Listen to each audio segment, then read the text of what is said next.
అరాచకాలను ఇక్కడ స్వయంగా మేము వీక్షించడం జరిగింది.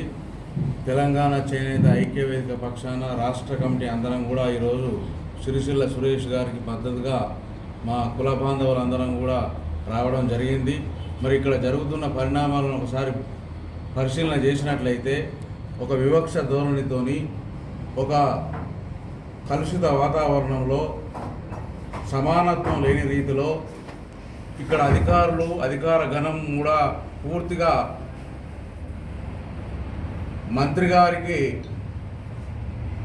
ఇలాకాలో ఆయనకే మద్దతుగా ప్రతి అధికారి వారి కనుసన్నలలో పనిచేస్తున్నటువంటి బహిర్గతమైంది ఈరోజు. మరి ఇది దుర్మార్గమైనటువంటి చర్య. మరి ఈరోజు అభ్యర్థులందరూ కూడా సమానమే. ఇక్కడ మంత్రి గారు కాదు, ఎమ్మెల్యే గారు కాదు, అందరూ కూడా సమానమే. మరి పత్తిపాక సురేష్ గారు కూడా ఒక పార్టీ, జాతీయ పార్టీకి నుండి పోటీ చేస్తున్నటువంటి అభ్యర్థి.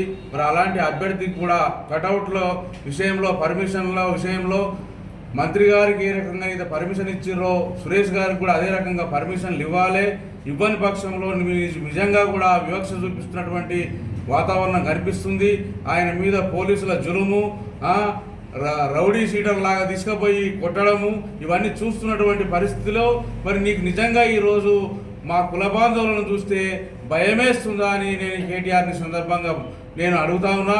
మరి నీకు నిజంగా మా మీద అభిమానం ఉంటే నీవు ఏ రకంగా ప్రచారం ఉన్నావో ఆ పత్తిపాక సురేష్ గారు కూడా అదేవిధంగా ప్రచారం చేసుకోవడానికి నువ్వెందుకు వెసులుబాటు కల్పిస్తలేవు, నీకెందుకు భయం జంకుతున్నావు అని కూడా ఈ సందర్భంగా నేను అడుగుతా ఉన్నా.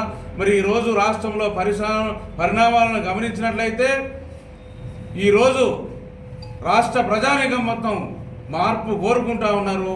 తప్పకుండా ఈ మార్పు సిరిసిల్ల నుంచే మొదలవుతుంది. నీ పతనం మొదలైంది. నువ్వు కావాలని నువ్వు నాంది ప్రస్తావన పలుకుతున్నావు.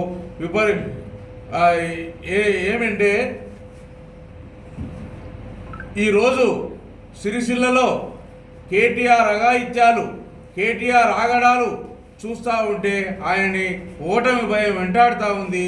మరి ఈరోజు ఇలాంటి వాతావరణంలో ప్రత్యర్థులను లేకుండా చేయడానికి, ప్రత్యర్థుల ప్రచారం లేకుండా చేయడానికి ఈరోజు ఎన్నో పన్నాగాలను అధికార గణాన్ని వెంటబెట్టుకొని అధికార గణ బలంతో నువ్వు మదంతో ఈరోజు నువ్వు మాట్లాడుతూ ఉన్నావు, నువ్వు వీక్షిస్తూ ఉన్నావు.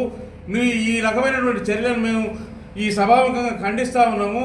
తప్పకుండా ఈ ఎన్నికల్లో పత్తిపాక సురేష్ గారి వెంట కుల బాంధవులందరూ కూడా ఉన్నారు. అన్ని సామాజిక వర్గాల వారు ఉన్నారు, యువత ఉన్నారు, ముస్లిం సోదరులు ఉన్నారు, యాదవులు ఉన్నారు, మరి ఎస్సీ ఎస్టీ వాళ్ళు కూడా ఉన్నారు.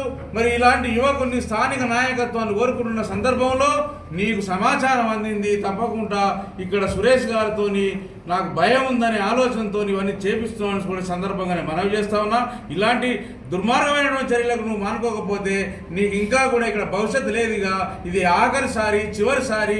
కాబట్టి నీ ప్రగల్భాలు ఇక నడవయి. ఇది ఇక్కడి నుంచే నాంది ప్రస్తావన పలుకుతుంది. నీ పతనం కోరుకుంటున్నావు, నీవే కనులారా చేసుకుంటున్నావు, చేతులారా చేసుకుంటున్నావు. కాబట్టి మీ అందరినీ కూడా నేను కోరుతా ఉన్న అధికార గణాన్ని వివక్ష చూపకండి. ఈరోజు మీరు ఎవరైతే సురేష్ గారిని పోలీస్ వ్యాన్లలో మీరు అనాశకంగా ఎక్కించిర్రో రేపు మీరే సురేష్ గారి వెంట 4వ తారీఖు నుంచి తప్పకుండా తిరుగుతారని ఈ సందర్భంగా మనవి చేస్తా ఉన్నాను. రాబోయేది ఇక్కడ కుల బాంధవుల విజయమే. కనువిప్పు కలిగిస్తాము. తప్పకుండా పద్మశాలి కుల బాంధవుల్లో అందరి మనసులలో నాటకపోయింది. నీ పని వండాలని, నిన్ను అంతం చేయాలని, నిన్ను ఇక్కడ గెలవకుండా చేయాలని. కాకపోతే నీ వెంట తిరుగుతున్నటువంటి కొంతమంది భయానికో భక్తికో తిరుగుతుర్రు. వారి మనసులలో మాత్రం తప్పకుండా నిన్ను ఓడించడానికి డిసైడ్ అయ్యారు. అది ఎప్పుడో అయిపోయింది. నీ వెంట ఎవరు లేరు. తప్పకుండా ఇక్కడ సురేష్ గారు విజయం సాధిస్తారని కూడా సందర్భంగా మనవి చేస్తూ నేను సెలవు తీసుకుంటా ఉన్నాను. జై మార్కండేయ, జై పద్మశాలి.